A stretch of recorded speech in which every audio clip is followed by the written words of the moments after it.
In the light of the shepherd, you're listening to the 100 podcast, a show about CW sci-fi series, The 100. I'm Daniel Prime. Hallowed be his name. And I'm Olga, the devoted disciple.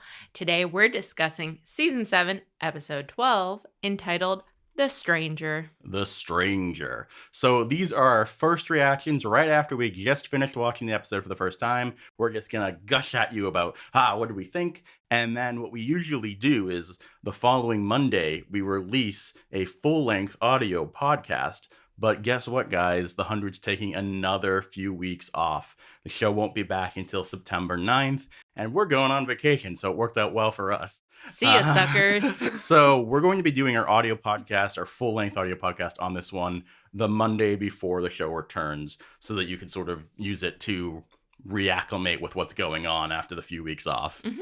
So we're going to do that. And then one other housekeeping thing I want to point out is we just put out a review of Teenage Bounty Hunters on Netflix. That's spoiler free if you want to check that out.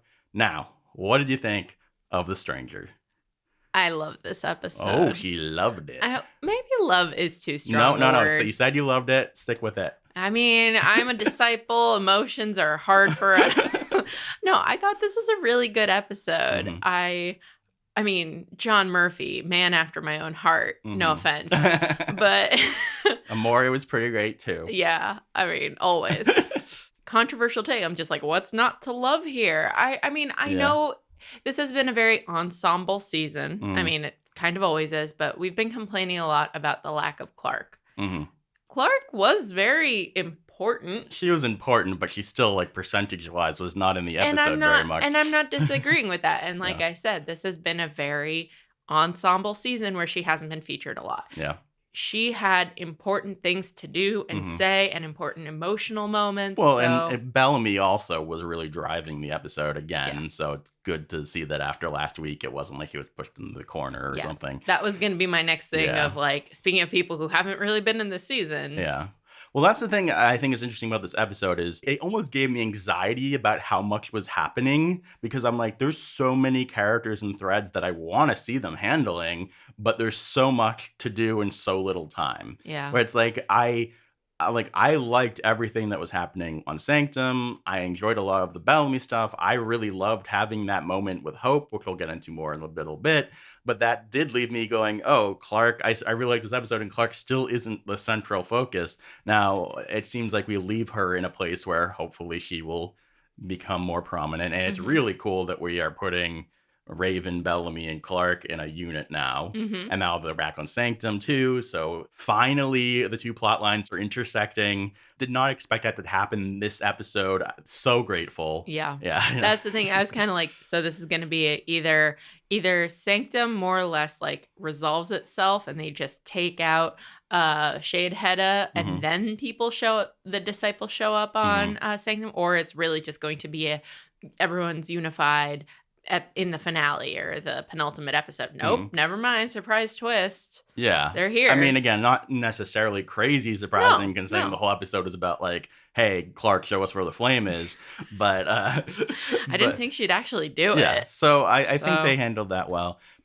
The things that I can foresee people having issues with this episode are either A, feeling like Sanctum is still moving a little too slow, which I can sort of see the argument for that, even though I really enjoyed the stuff there, or B, having an issue with either some things Bellamy does or says, or some things that people say or do to Bellamy.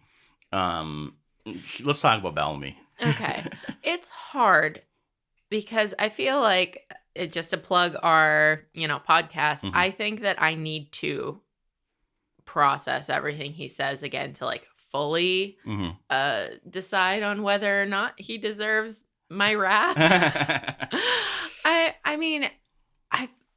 He wasn't as robotic as I think both of us were afraid that he would be. Yeah. And honestly, I was very happy with Bellamy personally. Yeah. I can understand why some people wouldn't be. But for me, I think they found a good balance where I was worried he would do a 180 by the end of this episode and be back on our team, or I was worried he would be too like brainwashed by the people. I felt like they found the right middle ground because to me, what it really was about was he was actively working the whole episode to protect his friends and to help them the way he always does, but now from this skewed point of view, and the fact that he admitted he was doing things for his friends and he felt ashamed about it, and even that he was sort of, testing Cadigan a little bit. Like, I think that they did a good job making him multidimensional here, and not just like, well, now Bellamy's arc is this, so he's just Mm-hmm. gonna be a robot. Like, Yeah. No, you know, it felt like Bellamy, who has been inspired, and I can see why that word might annoy people, because I also feel like he's been brainwashed yeah.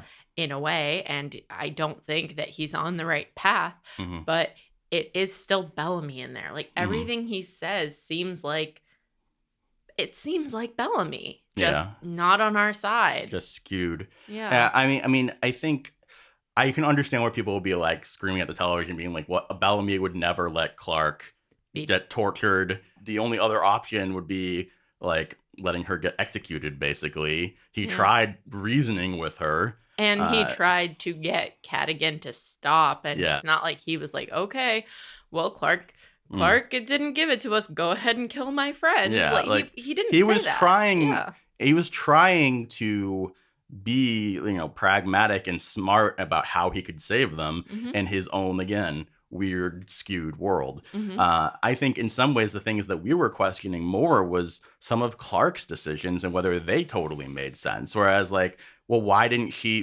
even go through the whole thing of being tortured? Why didn't she just immediately say, hey, let everybody off and I'll bring you to the flame? Yeah.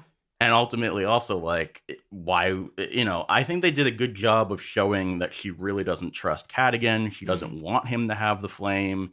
Maybe, it wasn't until, I guess, they started threatening people more about penance after the MCAP thing Yeah. failed. And maybe she believes that once they got the disciples onto Sanctum, also she assumed that everyone from her team was going with her to Mhm. Sanctum. Maybe she thought, no, once we're all here, we can like mount a defense, and I don't actually need to tell them where the flame is. Yeah. Like, I'm not, that is me reading into it. Yeah. Maybe I should just take the text as text, and Yeah. she would have given them the flame. Well, I mean, I think it's hard to take the text as text when it comes to Clark, because I do think she's trying to think steps ahead. She is. Yeah. We haven't talked about the, like, Bellamy Echo breakup scene. I mean, he still cares about her. He still Yeah. wants her to live. Mm-hmm. But yeah, he broke things off with her on an, relationship level. Yeah. I mean, I'm not saying it'll stay that way. I mean, the thing that's complicated about this is I 100% agree with you that this is a, like, breakup scene, Mhm. but it's also with him in this mode. So to me, their relationship isn't, like, ended yet as far Yeah. as, like, the show. Like, once he comes out of this, he still needs to, like, find closure with her to a certain degree, I feel like. But I'm not saying their relationship, sorry folks who aren't into it, but their Yeah. relationship or romantic relationship isn't off the table for the rest of the show. yeah, I mean, It's just off the table while Bellamy is a disciple. yeah, which, I mean, is most of the rest of the show. There isn't much time left. I don't, to me, this is made me the most confident that I've ever been to say Bellamy and Echo aren't going to make it to the end of the season. Even though I don't think this is necessarily the end, I do feel a lot more confident about that relationship being moved past. I think Tasia did a really good job here. Yeah. I think Bob especially did a great job in the scene with Octavia Clark. Bellamy was like crying in every scene. I don't know how much you noticed that, but he had tears in his eyes like constantly throughout this, and it's just like, stop torturing the people you care about. Snap out of it. But like, no, it is his conflict is spelled on his face of I care about you. I can't let go of that. I still want to look out for you, but this is something that I believe in completely. So it's just like right there. Also, I want to talk about, the fact that when it describes what happened to him, the main thing he talks about is the vision. Yeah. Which, to me, I am definitely coming more over to your wavelength of the vision being created by Cadigan. Because at this point, the fact that is his, like, main thing he's pointing to. They might subvert it by being like, it was all a lie, Bellamy, you can't believe this. Yeah. something like that. I feel like that's the easiest way to change things. Yeah. And with But so yeah, few episodes left, and yeah, maybe them needing to like yank him out of wanting a final war, that yeah. might be the way to go. So that's interesting. Hmm. Speaking of not wanting a final war, let's talk about Jordan and Hope.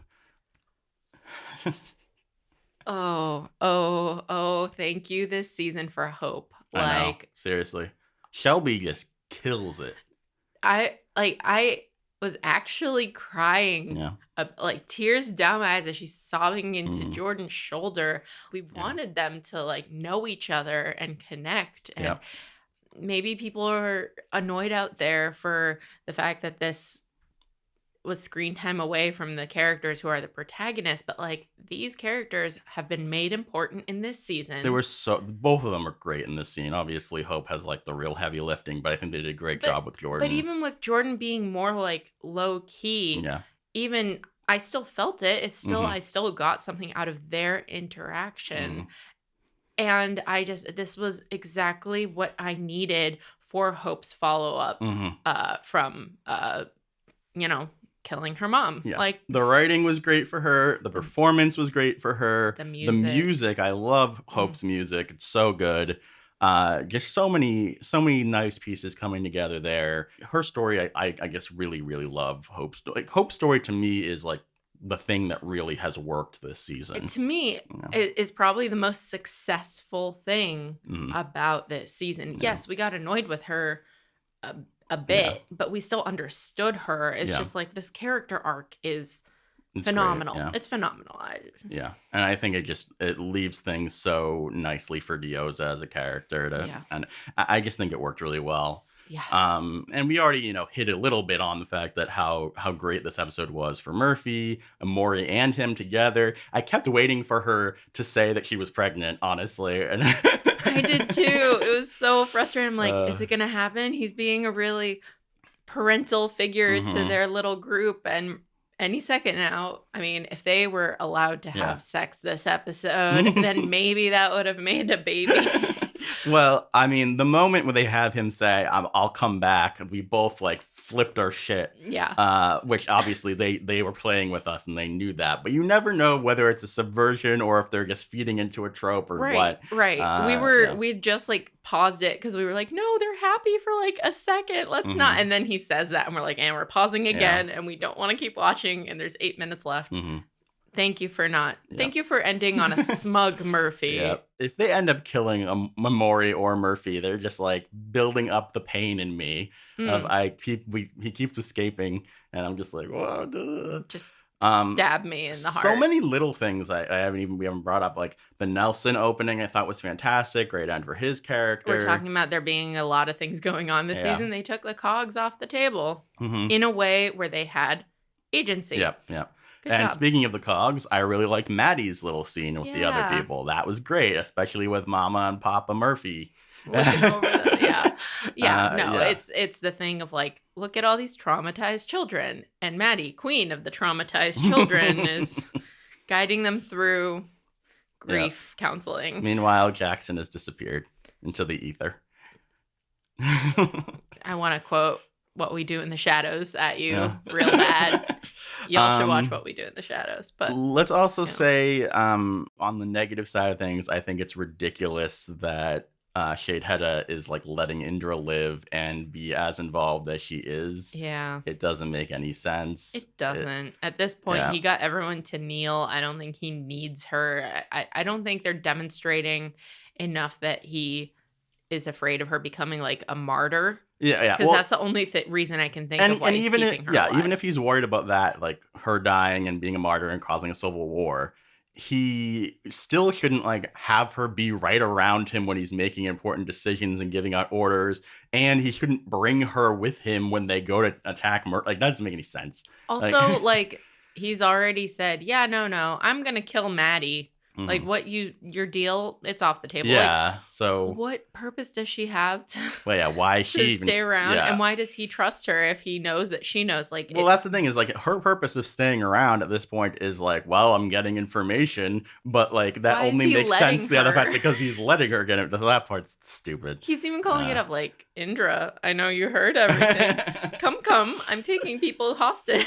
Yeah, it's very strange. Doesn't make sense. Also, speaking of which, Knight seemed like did a complete 180 where I feel like it was clear at the end of last episode that he was like starting to feel iffy about Shady, and then now he's like, I made you this skull thing, guys. I made you a throne of skulls. I heard you like I this heard kind you of thought thing. this was gonna be dope, and I did it.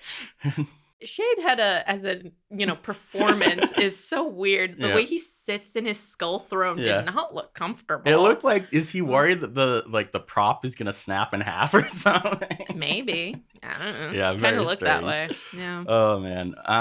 But yeah, I just really enjoyed so many of the character moments in this episode, despite the little things. So, Hmm. can I propose a theory? Hmm. I already proposed to you, so now you can propose a theory. To everyone. I'm proposing to everyone. So our big question is, where's Gaia? They bring it up a ton of where's Gaia? She's missing. Oh, she left with everyone else. Well, now our group of Bardo people who are the fighters have been sent off to a mystery planet. I think Gaia and whoever she was fighting with of the disciples are going to be there. They have to introduce Gaia again eventually. So, well, it's interesting. So there's a few things that I'm interested in now in that zone, right? So they had Maddie bring up Shallow Valley again, which, given the fact that like a lot of people's theory for so long has been the Earthstone is now in Shallow Valley, that's why it survived the death wave, blah blah blah. Her bringing that up again could be for more than just I'm having a nice character moment. Even though we saw Shallow Valley get blown up. Yeah, I mean, that doesn't mean that the stone can be Okay. indestructible. It's alien magic, whatever. Right. The other thing that's interesting is that the Sanctum Stone is offline, and they were still able to go to Sanctum, and so in theory, they could also have sent everybody to Earth, even if Earth is offline, and then they just That's a can't good get back. point. So that would make sense that they'd be like, we're sending them to Earth. There's no way they can cause us any problems.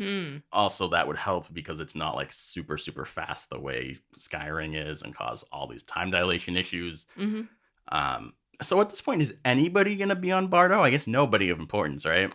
No. Unless Gabriel. Did No, Gabriel they took Gabriel with them. Okay, yeah. So that's interesting, because if we're just on Sanctum and Earth, those are in sync as far as we know. As far as we know, we have not actually got conclusive answers about this, but it also doesn't make a lot of sense that, like, why would Gaia be on Earth? Like, there's like the person would never have typed in the code for Earth. It might just be that because it shut down. But he chose to shut it down. I don't know. It's weird. We'll see what happens with Gaia. We will. One last thing I think we should talk about. Nikki. Yes. So my opinion that we talked about is I think Nikki will end up helping the people. She's the only fighter in there. Other than Amori and Maddie. But they're light on the fighting scale. I mean, she holds guns. I don't know how much more of a fighter she is.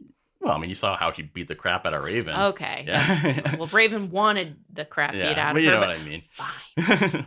Yeah, I don't like I think Nikki. I think Nikki's gonna come over to this side. I think that's the reason she's around at all. I'm not particularly excited about it, but I did like Murphy's little speech to her. That's exactly it. Yeah. I liked what Murphy said about Hatch. It felt like she was listening. It almost felt like she was like letting those thoughts in a little too hard. Like she became a little too compliant in those minutes. I don't trust her. It's hard to tell whether it was very unclear whether she was just letting Murphy think he was getting to her or if he actually was getting to her. It's very unclear, but time will tell. Yeah, we will see.